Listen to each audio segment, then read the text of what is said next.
ఎక్కడికక్కడ నేరాలు ఘోరాలు చేసి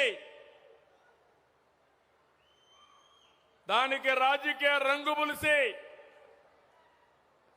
లబ్ధి పొందాలని ఆలోచిస్తున్నారు.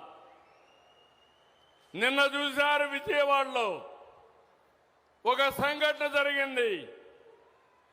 అక్కడుండే సిఐ కాపుని, బాధితుడు కాపుని, దానికి కూడా రాజకీయ రంగు పులిమి కులాన్ని అంటగట్టి పవన్ కళ్యాణ్ పైన ఇష్టానుసారంగా నోరు బారేసుకునే పరిస్థితికి వచ్చారు.